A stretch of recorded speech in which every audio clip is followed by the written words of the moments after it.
Hey friends, Andy Jenkins with the Warrior Hope Podcast, brought to you by Crosswinds Foundation for Faith and Culture.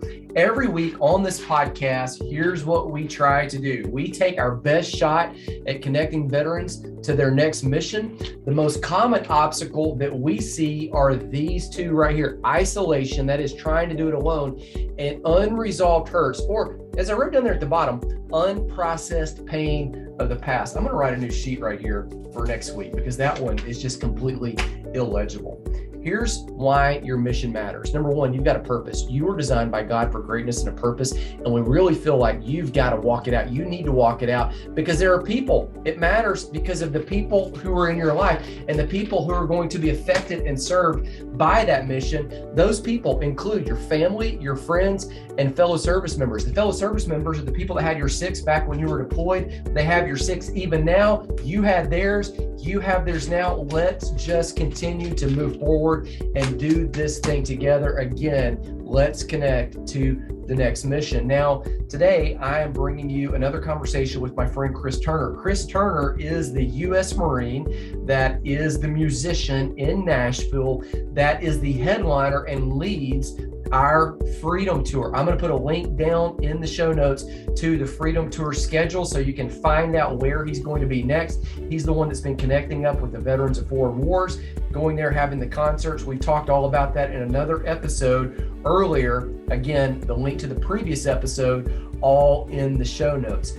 Now, in this conversation, Chris and I are just going to shift gears. We're just going to get personal, and I'm going to have Chris share his story and why he is living out that mission. I believe Chris has a mission. He has a purpose that affects people. I believe that you have a mission. You have a purpose that also affects people. What do we have to overcome in the process? We've got to overcome isolation. We have to deal with the unprocessed pain, if there is any, that's in the past. All right, here's my conversation with my friend Chris Turner. I'll be back at the end, as always, with 3 takeaways and some next steps. I'll see you in a moment.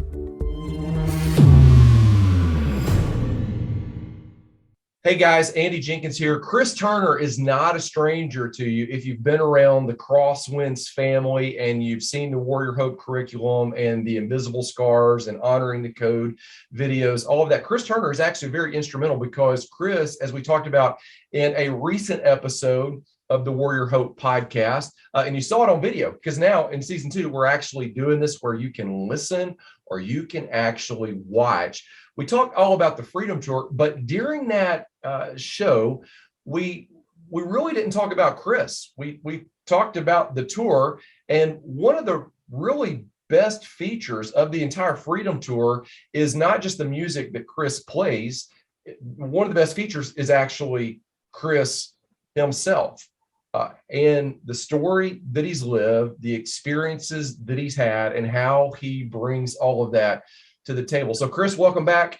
Let's do this. Normally, the guy that's hosting the thing kind of introduces the other guy, but let's do it like this. Let me just let you talk about you. Tell people on camera or people driving down the road that hopefully are not watching video, they're listening.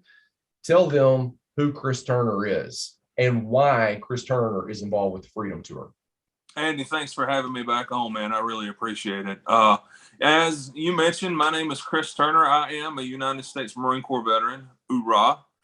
I've had the hankering for the longest time to write songs and play music since I was a teenager. But then, I come from a town with 2 red lights, a Hardee's, and a Piggly Wiggly, and I figured there was more to life than stretching barbed wire and slinging square bales of hay. So my dad always told me 2 traffic lights. 2 traffic lights, yeah. A Hardee's, 2, and a Piggly Wiggly. A Hardee's and a Piggly Wiggly, yeah. And I think the Hardee's, right. The Hardee's. I thought you said that, but I was like, that just sounded like a country song. Like it didn't sound okay. All right. Yeah. So my dad always told me, he's like, boy, if you got any sense, you'll join the military and get out of this 1-horse town and go see the world. It's like, okay. And how us as sons, we always want to make our dads proud. So I was like, you know what? I'm going to join the baddest branch that I can possibly find. And I saw So you went for the Coast Guard. Yeah, exactly. And I give actually my neighbor's a Coast Guard vet right now. He just retired. I give him hang all the time. I know. But why are you guys all always ribbing the Coast Guard? Like. But I joined the military, and let me start and preface this with I am not a combat veteran. I joined the military. I did some time overseas. I was in Okinawa, Japan for a year, and then I got deployed to Korea for about 45 days on a peacekeeping mission. And and the whole time I was there, I was still reeling with some of the demons I had as a kid and some of the stuff that happened. So what I loved to write and play whenever I was in Okinawa, I learned how to play guitar from a barracks mate of mine, and he knew. I said, "Just teach me 3 chords." He's like, "Well, if you'll pay me $50 a month, I'll do it." So I paid him $50 a month, and he let me play his guitar. Yeah, 3 chords, a G, C, and a D chord. And while I was there, he was getting ready to get off the island and rotate back to the U.S. So he had a Takamine guitar, and he's like, "Hey, if you want to buy this guitar before I rotate, I'll sell it to you." So I bought the guitar from him for $75, and I still got the guitar. It hangs on the wall. Yeah, I still got the first guitar I ever bought. Is that it? So I'm looking. Is that it on the wall right there? Oh no! These are just wall hangers. Okay. Oddly enough, that would have been a better. This one right here would have been like, "Hey, it's right here." Yeah. Okay. But with that being said, this guitar right here, every guitar's got a story, right? This one right here came off. I don't play a guitar. I tried. So I guess they have stories. So I got a bunch of wall hangers on the wall, but this one right here, I love this guitar because it came off of a hobo in Rock Hill, South Carolina, who wanted $25 to buy a 40-ounce with. That's where I got that guitar. You bought it for $25, so it's a guy can buy $25. A 40-ounce of malt liquor. He was walking down the railroad tracks. No kidding. Right off of Cherry Road in Rock Hill, South Carolina. No, it's an older guitar. I probably could, but I just for the memory. Man, and this one right here behind me. Yeah, this one right here behind me came from a pawn shop and just started putting signatures on it.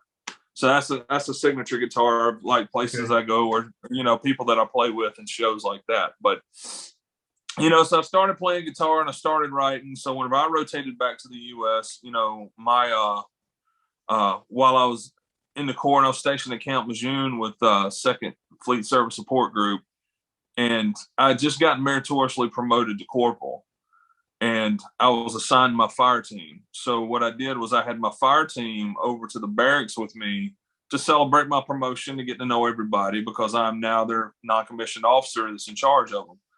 So there was 4 of us that showed up, myself included. So that would have made 5 of us.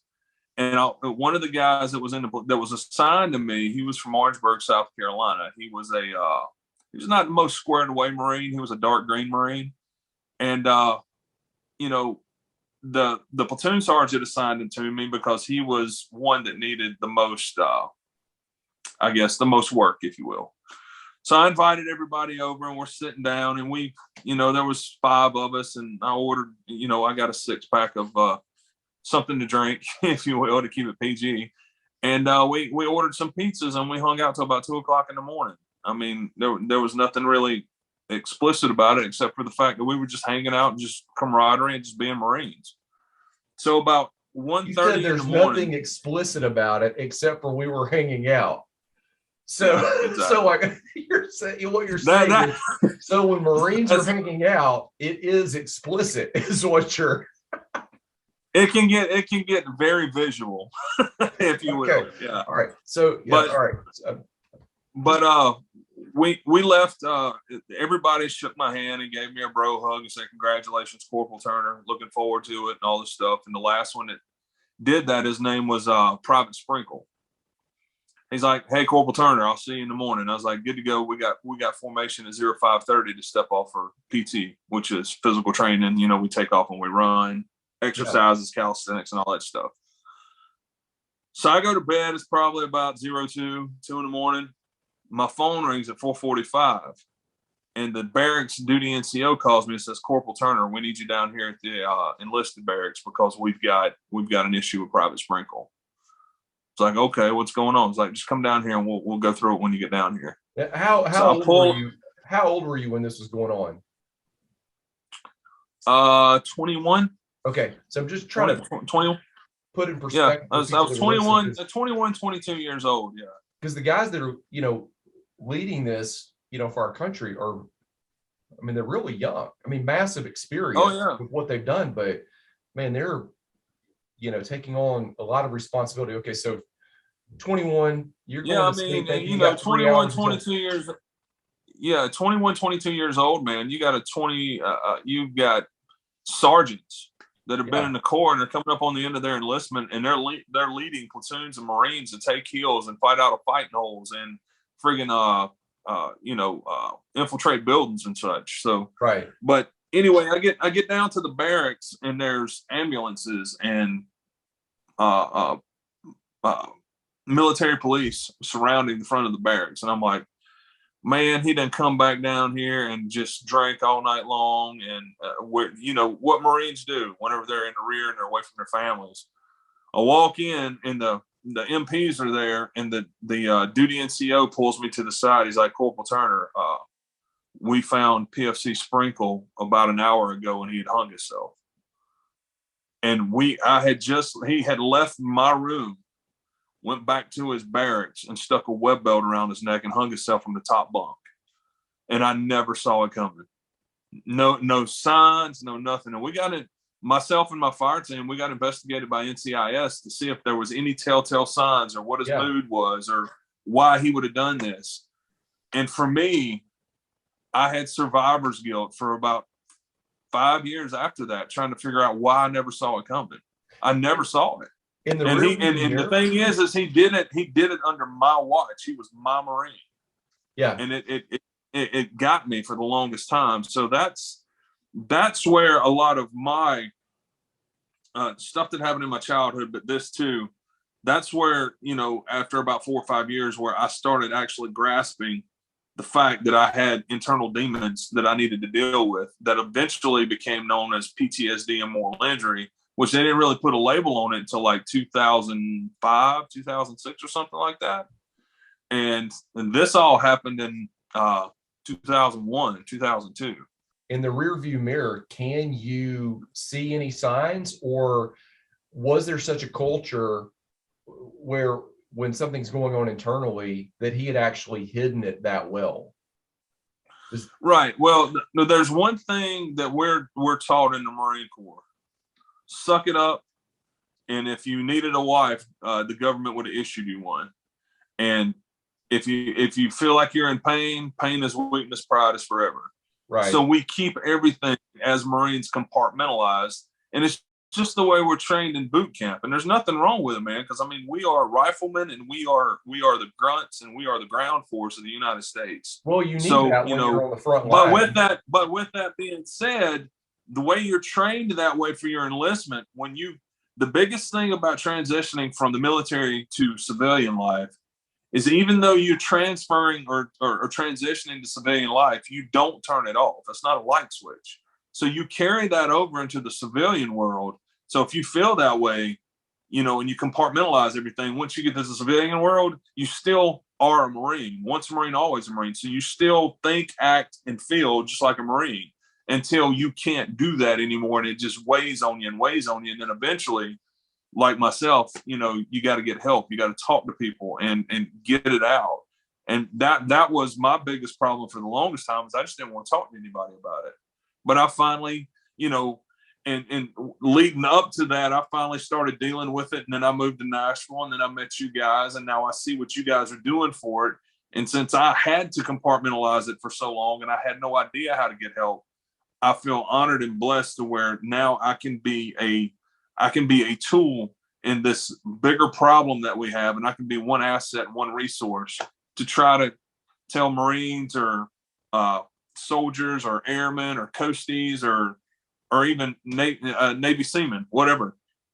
Hey, you know what? You don't have to do this. We're veterans ourselves. We can help you. Just don't be so prideful to where you can't. So, That's I know that's that been my struggle. we didn't make you a musician. You were a musician and a Marine before we ever, met you, of Yeah, course. And it just kind of became this perfect synergy, this great partnership. I remember when Bob was talking about it one day. He's like, "Hey, I think I'm gonna, reach out to Chris because I met you guys, I met you actually in the green room at an event." yeah, I was trying to think where did I come in contact with Chris because you'd kind of just been around for a little. I was like, I think I actually met him face to face. Actually talked with you the first time in the green room at an event that Crosswinds did that was a fundraiser to raise money for veterans.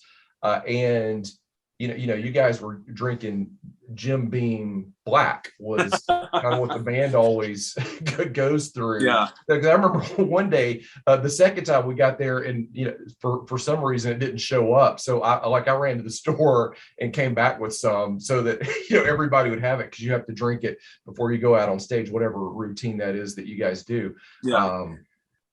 But you were already a musician, already had a band, were already interested in veterans things as well, already had that story. It just kind of became the perfect synergy. And the beauty of it is that the Freedom Tour, now, you had this calling music, this calling to connect with veterans because you were one, are one, still a Marine.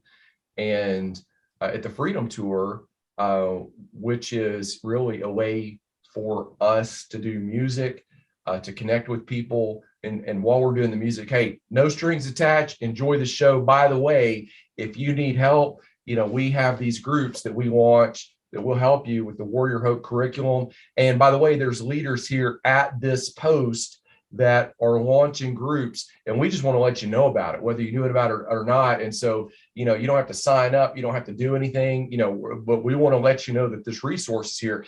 And so a lot of them do for the first time hear about it and then connect up. During the middle of that show, though, you get up and you actually tell the story and some of your other stories and some of your other experiences. Question is this, I know after that, a lot of guys, they've got to come up to you. I'll interact with a lot of people after we train people and after we dialogue, but they're always asking me like more technical questions, like about the information, because that's kind of the side of this I come in from, but I know the side you come in from is actually the experience, and you can relate. So what are the kinds of things that, when guys are talking to you, what comes up? I mean, is it stuff they bottled up that they never talked about, or is it like what's that? What does that look like in that moment? Prime example, man. We was doing an acoustic run down in Texas about 2 years ago, and we was playing at this place called Captain Jack's Bait Shop off of the inlet right outside of Houston. You were playing and in a it was bait a shop?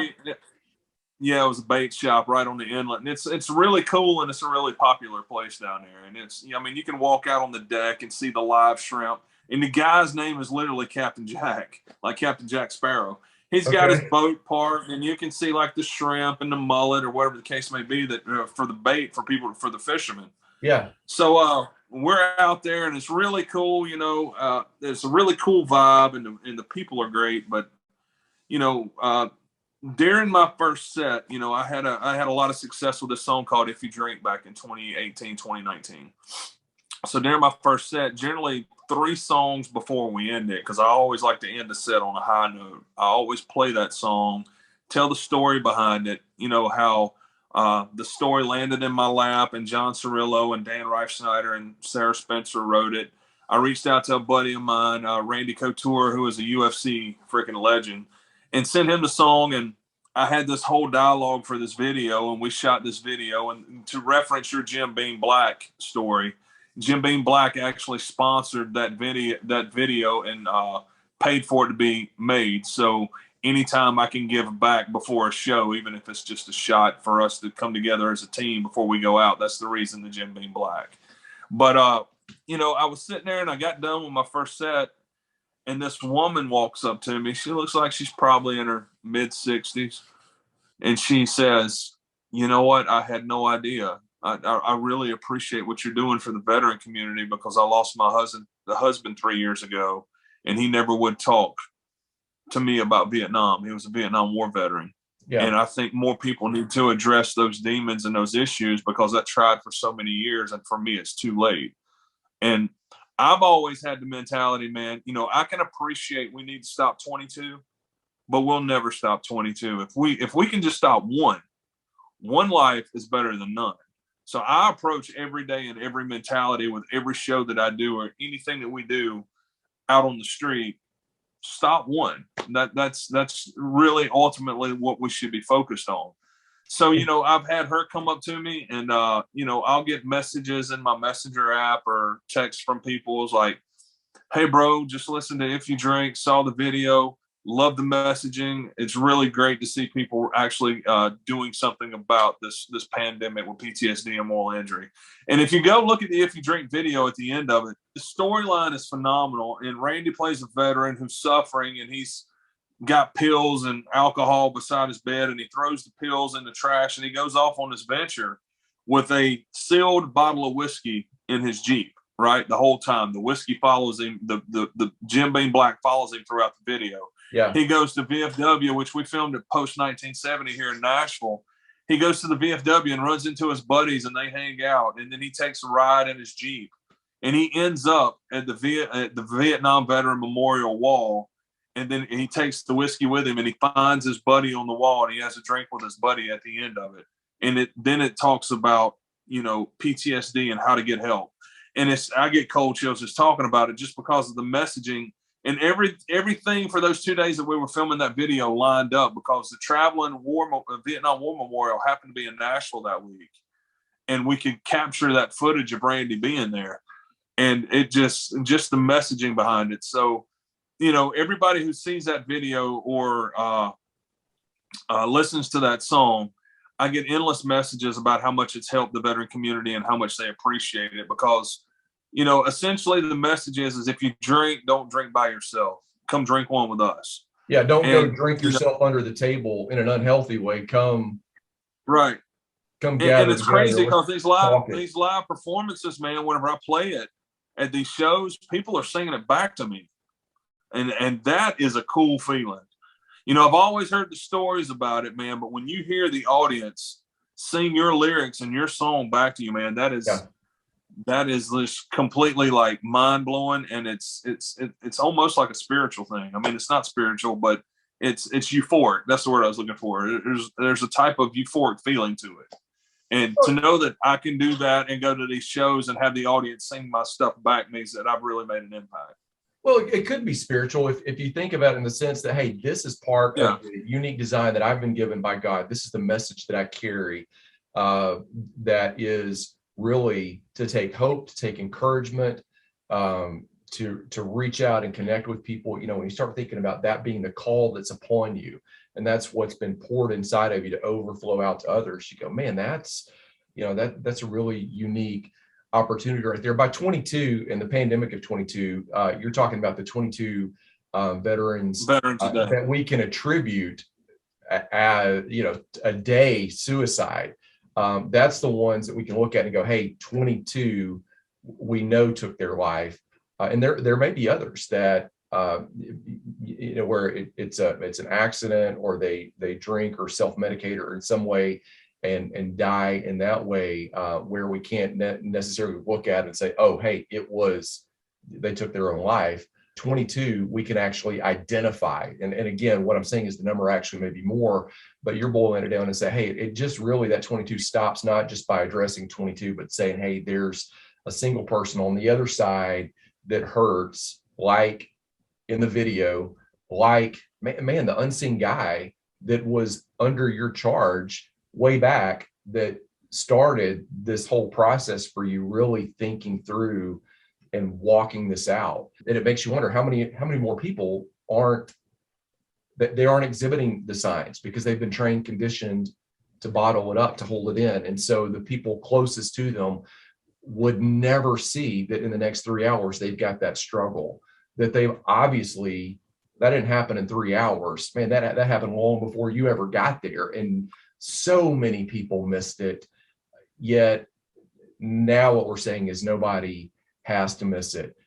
Man, I'm sorry that happened. I commend you and applaud you for taking that and turning that. I know it wasn't a quick, easy, tidy road at all, but taking that experience, other experiences, other layers of just the stuff and clutter of life, and morphing that into songs, morphing that into a story, morphing that not in even just to that, but morphing that even to taking the time to go connect with people and walk with them through this going forward. Yeah, to piggyback off what you said a while ago, man, I've always used music and my guitar as like the best therapy in the world is a 6-string and a legal pad or an iPad. That's what's helped me a lot to come in what you were saying. That my guitar is my therapist primarily, and my brain, and I just write it down. But what can I say? You know what? It's never too late. Don't be too prideful. There's always help. There's always resources.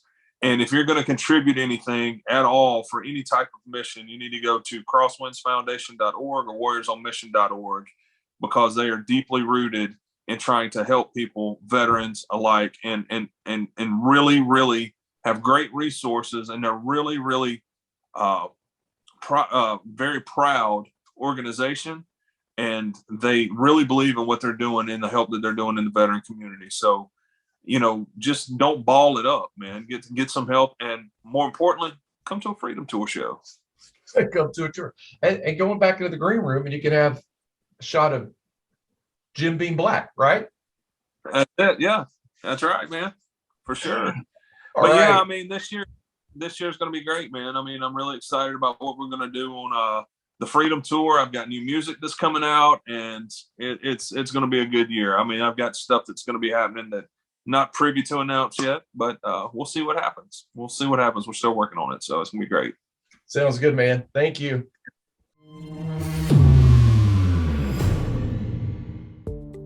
As always, thank you for joining us here on the Warrior Hope podcast today. Here are my 3 takeaways. I would love to hear your takeaways. If you are subscribing on YouTube, which I hope that you have, if you're watching, leave us a comment down below and just tell us what you got from today's video, from today's episode of the Warrior Hope podcast. If you are listening on Apple Podcasts or Spotify or Google Play or somewhere else, your favorite podcast provider, I would love it if you would rate us, review us, share it with someone, get on social media, tag us, and just let us know what you are learning in this process. By the way, rating it, reviewing it, subscribing, those are all metrics that those podcast providers and video platforms use to know which content is valuable to you. And then in turn, they suggest it to other people who have subscribed and listened to the same types of things that you are consuming. And so it would be a great blessing. It would be an incredible honor to us if you would subscribe, if you would rate, review, leave a comment. All of that engagement helps more than you can possibly imagine. Okay, here are my 3 takeaways. Number 1, the hurt may seem obvious to you, but it might not be obvious to everyone else. What does that mean that you need to do? It means that you need to say something. At the time that Chris's friend, fellow Marine, was struggling, the hurt was probably obvious to that Marine. But Chris and the others, just 3 hours previous when they saw him, they completely missed it. Now, it doesn't mean that they're at fault. We talked through that in this episode, but it does mean that at many times, the hurts, the pains that we carry, people may not know.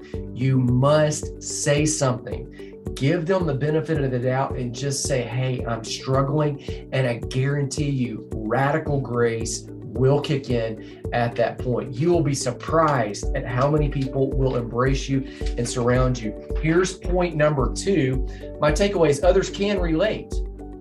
Okay, here's the fact. They're probably struggling as well. And I mean this in the most gracious way possible. You are unique, but your story is not unique.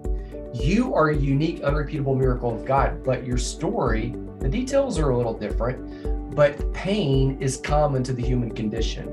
Most people are struggling. That's reality. Most people that aren't struggling have struggled in the past and will struggle again in the future. Again, Others can relate. They can relate. We often think they can't relate. There's no way anybody can identify with what's going on. They can relate. You are unique, but your story, it's not unique. Okay, and I say that in the most gracious, kind, tender way possible. Here's my final takeaway, number 3, and I would love to know if you agree or disagree with these. The breakthrough happens in the connection.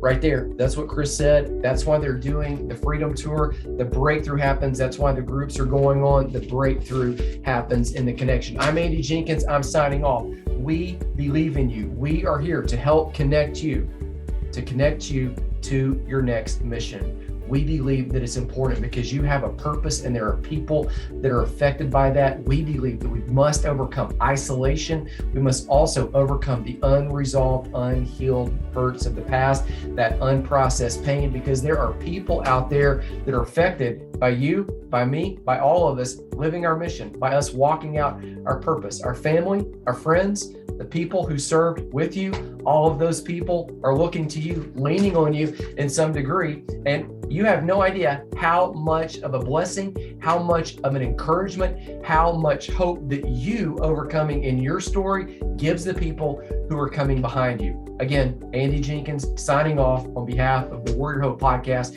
and Crosswinds Foundation for Faith and Culture. I'll see you again next week.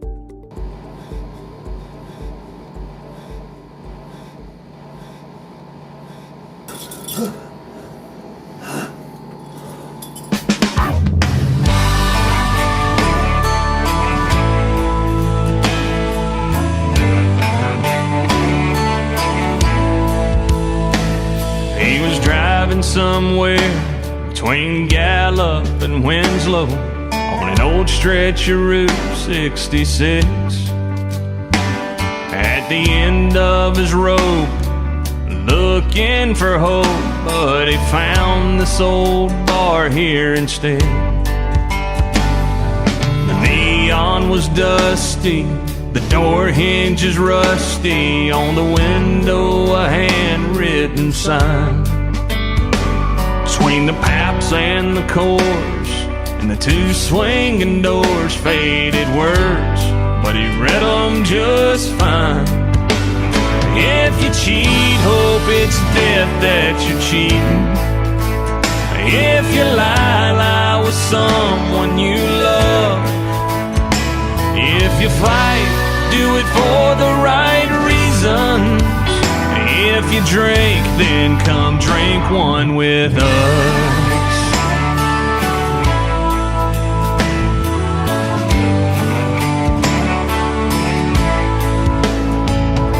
The whole place was packed. The waitress waved him on back, set him up on the last stool. She said, man, I can tell you've been going through hell. Well, we've all come out of there too, and we live by our own golden rule. If you cheat, hope it's death that you're cheating. If you lie, lie with someone you love. If you fight, do it for the right reasons. If you drink, then come drink one with us.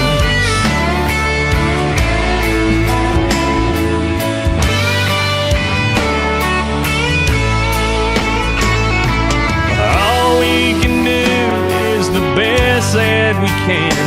So we're all sinners, forgivers, and friends. If you cheat, hope it's death that you're cheating. If you lie, lie with someone you love. If you fight, do it for the right reasons. If you drink, then come drink one with us. If you drink, then come drink one with us. Drink one with us.